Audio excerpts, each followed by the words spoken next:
Happy Father's Day to all the sports card dads out there. I know that I am most certainly not the only one. A huge network of amazing hobbyists, a lot of them being dads out there with their kids, doing the whole sports card, trading card, collectibles, hobby game all together. And moms, we haven't forgotten about you either.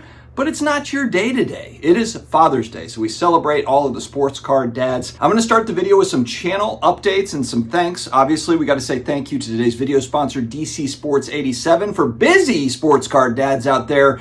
I know for me, I send a lot of my stuff over to DC Sports 87. They just auction it all off for me. Payments are really easy, getting payment from them really easy. And so DC Sports 87, if you're trying to sell on eBay, but you're busy and just don't have the time to do all the packaging and the returns and the shipping and all the things that come along with selling individual items, try out DC Sports 87.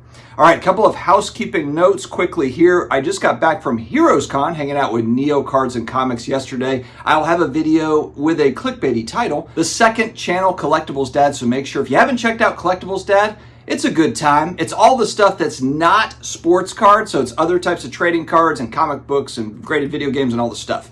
Collectibles Dad, check it out. Also, our weekly newsletter has been a success so far. We have 150 subscribers, I believe, to the free newsletter. I send it out every Friday. I'm shooting out this giveaway that somebody won, the orange SlabMag. It's going to go out tomorrow. And this coming week, on Friday, an announcement for the Juju Watkins auto. It's about a $70 card. Will be given away as well to an email subscriber. So make sure to click on that MailChimp link down below and subscribe to the free newsletter. This coming week, it's actually a really big week from a content standpoint. We've got our Wednesday off-centered show. It'll be myself, Neo Cards and Comics, and Flipping Steve. But this is the week Flipping Steve's big national giveaway. So for those that are maybe wanting to go to the national but not sure if you're going to be able to go or not, this is an opportunity to get kind of that Wheel of Fortune, you know, the big package to go. Steve's going to be doing his usual trivia type stuff, and we will have a winner on Wednesday evening. So make sure to tune in there. That's going to be really fun. I believe it's the 4th year in a row that Steve has done this ever since we got out of the pandemic and started going to nationals. So I believe it's the 4th. This is the first year that I'm offering a second place prize, if you will, $500 towards a card at the National. So if you happen to be going to the National anyway, I will buy you up to a $500 card there. And if you win second place, but you're not necessarily going to the National, then I will buy you a card up to $500 and I will send it to you. So I'm looking forward to that on Wednesday night.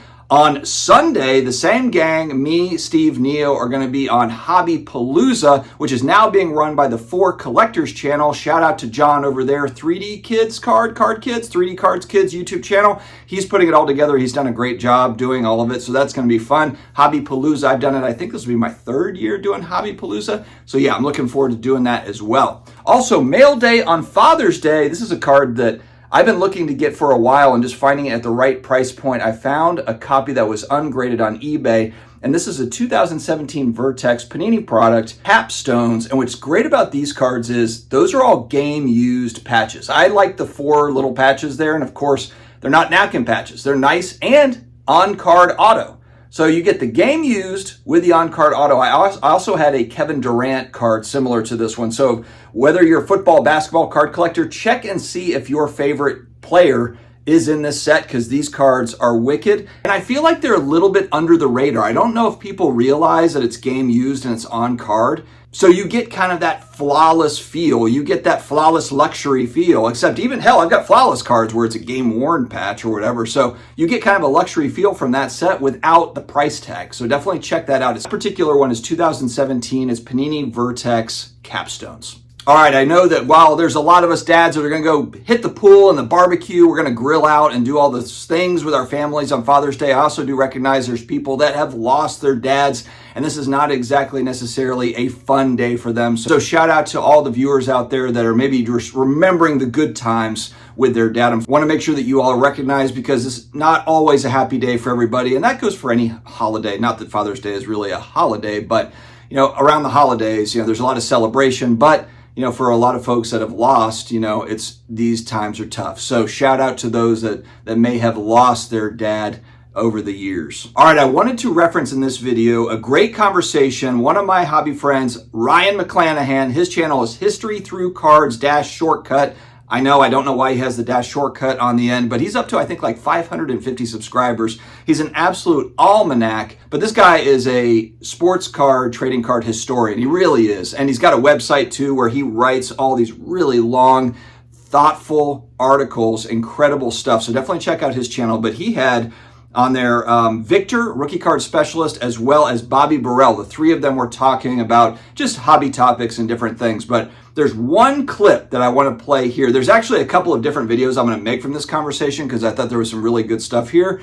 But Bobby Burrell here, who's also an author and a business owner within the card space, also a historian, really, a trading card, collectibles, I would say sports memorabilia historian. He had a really good take here, and I thought it'd be great to mention here because while I on my channel, of course, I love tracking prices for different cards, even for cards that I don't necessarily collect. I just find it fascinating to watch kind of the movement on different cards, sets, all that stuff. Collectibles as a whole, I think that's really interesting stuff. And so I do talk a lot about price movements and that sort of thing. I think that following price movements is good for all hobbyists, whether you're a collector, investor, speculator, however you classify yourself. Because even if you're a collector, don't care anything about values, if you can save money on this card or that card, then that means you can get more cards. So financially, everybody benefits from understanding where card prices are and so forth, recent comps and that sort of thing.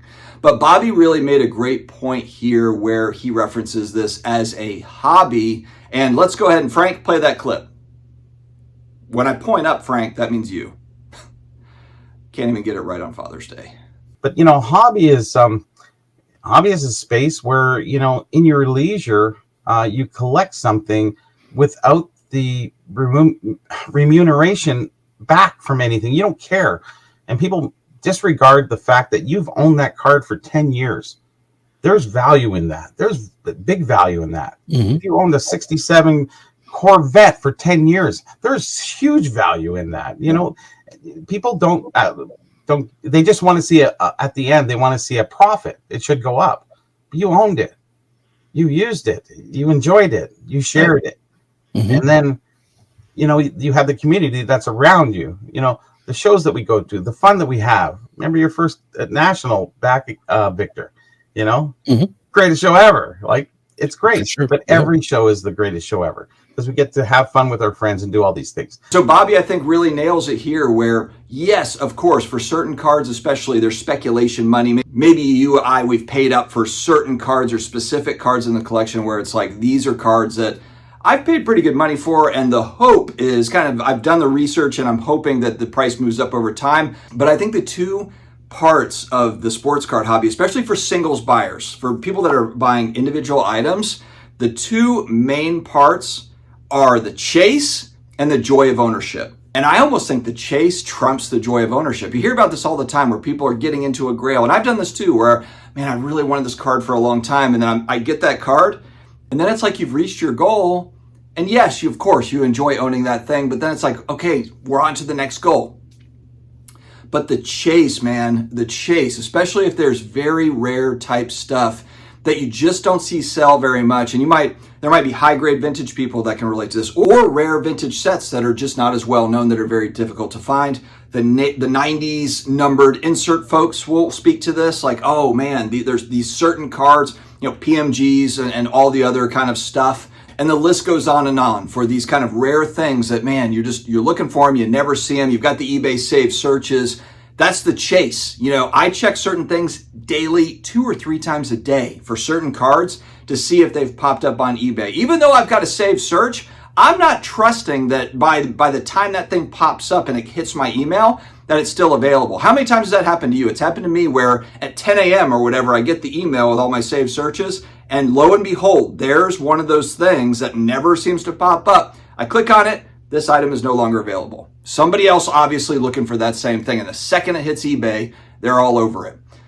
The chase is so important in our hobby. And it doesn't necessarily have to be a $10,000 card. You can be chasing after a card that you never see that really is a $500 card. Maybe it's a player, maybe it's not Michael Jordan, maybe it's not Tom Brady. It's one of these, maybe it's like Drew Brees. Drew Brees has got some great cards, but he's not a hobby darling. He's not one of these guys that people are just, we're putting a lot of money into Drew Brees, which is great for me because I can actually get that stuff at a good price. This type of card for Tom Brady is a 5-figure card. This is probably a $5,000 card. This is a $250 card for Breeze, which is great for me. But my point is it's just as hard sometimes to find that Breeze as it is the Brady. And so it's cool to be able to chase that thing. So the chase, and then of course, once you get it, you have that joy of ownership. You know, hey, I have been looking for that thing. That particular card has been missing in my collection, and now you have it. And you can just enjoy the stuff. You can actually just enjoy it. If it's a set of certain cards, you've got, maybe it's 10, you've got all 10, and now you've got all 10 of them complete, and you're like, man, that is really damn cool. And you can just look at it and be like, I can't believe that I completed this little insert set, very rare insert set. Or it's a single card, or it's these cards that just don't pop up very often. So I really could relate to Bobby, and I feel like on Father's Day weekend, it's a good message. But sometimes I think the why can get lost, and it is that chase and the joy of ownership is so, so important in our hobby. All right, my friends, let me know what you're doing for Father's Day weekend in the comments below. Stay healthy, stay awesome, and I will talk to you again later.